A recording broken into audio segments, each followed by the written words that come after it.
विद्यार्थियों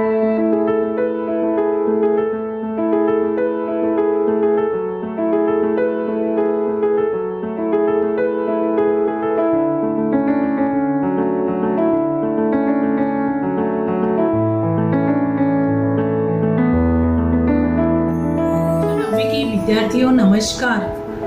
आज के इस लेक्चर में मैं आपको कारक इस टॉपिक पर जानकारी देना चाहती हूँ। इसमें आज हम देखने वाले हैं कारक किसे कहते हैं, कारक की परिभाषा क्या है, उसके भेद और उसके उदाहरण। चलो कारक की जानकारी प्राप्त करते हैं। कारक की परिभाषा है संज्ञा या सर्वनाम के जिस रूप से वाक्य के अन्य शब्दों के साथ उसका संबंध दिखाया जाए उसे कारक कहते हैं। कारक को परसर्ग या विभक्ति भी कहते हैं। विद्यार्थियों, मैं फिर से पढ़ रही हूँ। संज्ञा या सर्वनाम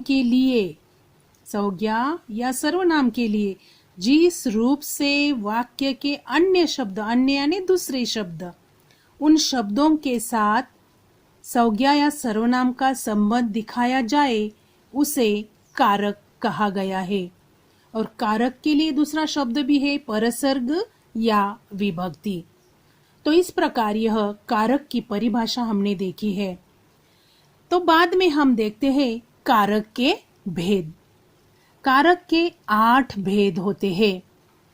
पहला भेद है कर्ता कारक, दूसरा भेद कर्म कारक, तीसरा भेद करण कारक, चौथा भेद संप्रदान कारक, पांचवा भेद अपादान कारक, छठवां भेद संबंध कारक, सातवां भेद अधिकरण कारक और आठवां भेद संबोधन कारक।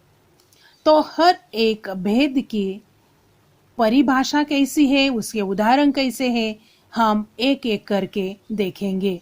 सबसे पहले कर्ता कारक। क्रिया, कार्य करने वाला। क्रिया या कार्य, क्रिया के लिए कार्य शब्द दिया है, तो कर्ता कारक किसे कहा गया है? क्रिया अथवा कार्य करने वाला। उदाहरण देखेंगे, जैसे मनीषा ने फोन किया। किसने फोन किया? मनीषा ने। इसलिए क्रिया यानी कार्य करने वाली कौन है? मनीषा। मनीषा को किस शब्द ने जोड़ दिया है? ने।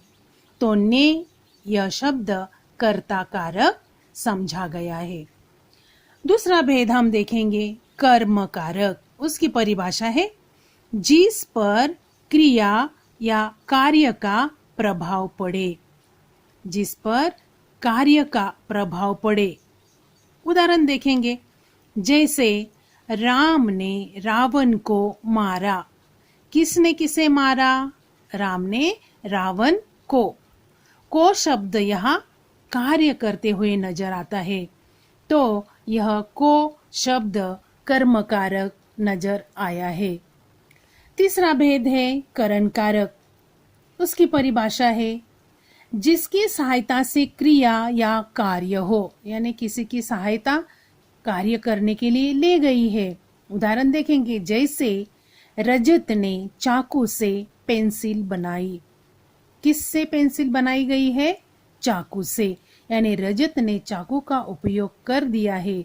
यहाँ करण कारक यानी सहायता नजर आती है। तो इस प्रकार यह करण कारक हमने देखा। चौथा भेद है संप्रदान कारक। उसकी परिभाषा है जिसके लिए क्रिया या कार्य की जाए, यानी कार्य जिसके लिए किया गया है। उदाहरण है, जैसे पीयूष मोनू के लिए गाजर लाया। किसके लिए? पीयूष ने मोनू के लिए लाया है।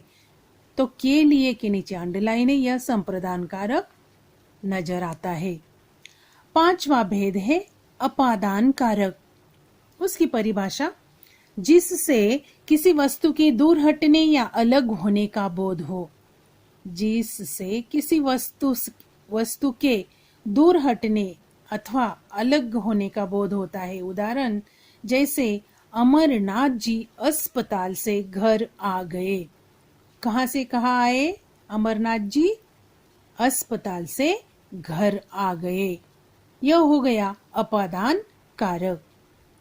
छठवां भेद है संबंध कारक। संबंध कारक की परिभाषा है जिससे संज्ञा का किसी अन्य संज्ञा से संबंध प्रकट हो। उदाहरण, सोनू मोनू का भाई है, यानी दोनों का संबंध का शब्द से जोड़ा गया है, इसलिए इसे संबंध कारक कहा गया है। सातवां भेद है अधिकरण कारक। अधिकरण कारक की परिभाषा है जिस शब्द से क्रिया अथवा कार्य के आधार का बोध हो, यानी किसी का आधार लिया गया है क्रिया के लिए। उदाहरण देखेंगे, जैसे गांधी जी आश्रम में थे। कहाँ थे? आश्रम में। तो गांधी जी ने आश्रम का आश्रय ले लिया है, इसलिए में शब्द यहाँ जोड़ा गया है। तो ये हो गया अधिकरण कारक। आठवां भेद है संबोधन कारक। उसकी परिभाषा, जिस शब्द के द्वारा किसी को पुकारा जाए, यानी कुछ शब्द पुकारने के लिए, बुलाने के लिए उपयोग में लाए जाते हैं, ऐसे शब्द संबोधन कारक कहा जाते हैं। उदाहरण देखेंगे, जैसे अरे अनुज तुम कहाँ हो, यानी यहाँ अरे शब्द का उपयोग हो गया है। यह संबोधन कारक का उदाहरण है। तो इस प्रकार 1 से लेकर 8 तक यह भेद हमने कारक के देखे हैं। उनके उदाहरण, उनके उपयोग, जो शब्द अधोरेखांकित किए गए हैं, वे शब्द से हम कारक पहचान सकते हैं। तो एक बार ध्यान से इसे देख लेना। विद्यार्थियों, इस कारक के आधार पर ही मैंने आपको कृति स्वाध्याय उत्तर के साथ दिया है।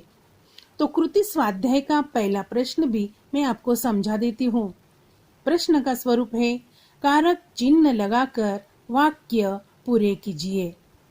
पहला वाक्य, तुम देहरादून आई है, यानी बीच में तुम्हें लिखना है। दूसरा है, प्रीति खाना बनाया, और फिल इन द ब्लैंक्स आपको भरना है। तीसरा, मनीषा शुभांक खिलौने लाई। चौथा, पेड़ बंदर बैठे हैं। पांचवा, मेज इधर खिसका दो।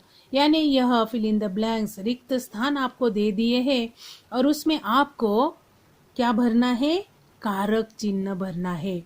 यानी कौन सा कारक वहां लिखना है यह आपको वाक्य के तौर पर लिखना है। किस प्रकार वहां उपयोग हो सकता है उसका उत्तर भी मैं आपको समझाती। पहले वाक्य का उत्तर है, पूनम देहरादून से आई है, यानी से शब्द यहाँ बराबर बैठ जाता है। तो यह से कौन सा कारक है? करण कारक है। दूसरा उदाहरण, प्रीति ने खाना बनाया। तो ने शब्द यहाँ दिया गया है। तो ने शब्द कौन सा कारक है यह भी आपने ध्यान से देखना है।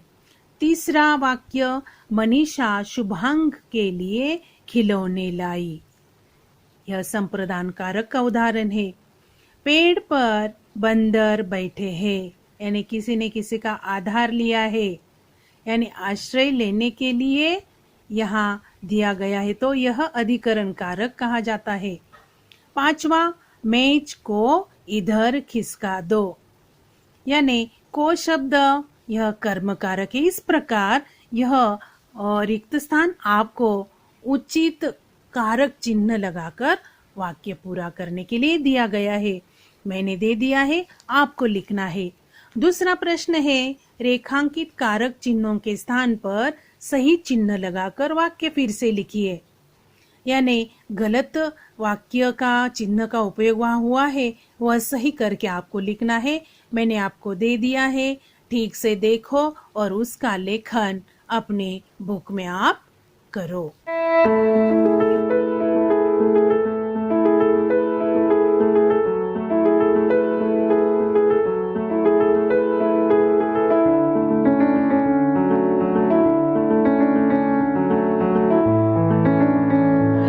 अध्ययन करते हुए हमने आज कारक की परिभाषा, कारक के भेद, उनके उदाहरण इसकी जानकारी प्राप्त की है।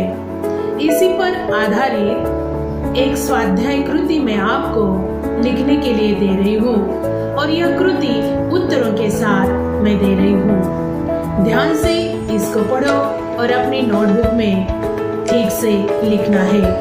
धन्यवाद।